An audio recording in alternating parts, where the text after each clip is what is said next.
Okay, let's move on to the chest.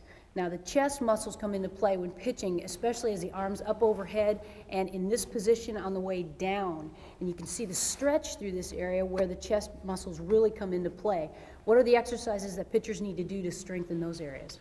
All right, Kathy, if I'm seeing you correctly, it looks like the upper part of the chest is employed more in the pitching motion. So we'll keep the bench at an incline because it gets the upper part of the chest and anterior shoulder.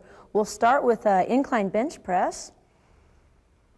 What you want to do is, as you extend your arms fully to the ceiling, slowly lower to where your arms are a little bit past parallel to the floor. Lower slowly.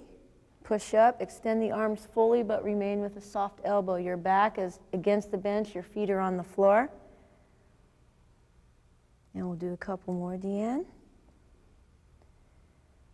And that's good. Another great exercise for the anterior portion of the shoulder and upper pec muscle is the chest fly. And again, we'll keep it on the incline to employ the upper fibers of the muscle. You want to come out slowly, work light, slowly, and push up. Again, extend the arm, but remain a soft elbow. Bring the arms down to a little bit past parallel and squeeze with the muscles of the upper chest. Just do a couple more, Deanne.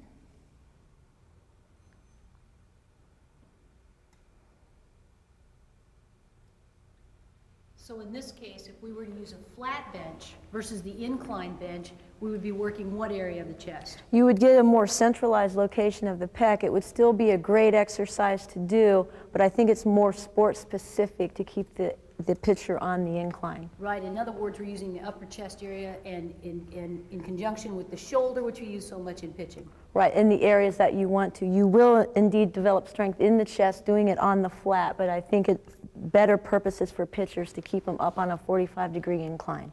Great. Kathy, from the description you gave me of the pitching motion, I think this next exercise would be a great one to put in the program. We'll start with the pullover, and it employs the muscles of the upper back, the upper chest, and the serratus, which is the muscle used most in throwing and underhand pitching. So as we lower the dumbbell through a full range of motion, we want to make sure we keep our back as flat as possible against the bench. Our feet are flat on the bench or the floor if your legs are long enough. Drop the weight over your head slowly and then bring it up, pressing it to the ceiling. And perform this in a very slow and controlled manner. You want to start out with a light weight and progress heavier as you get stronger.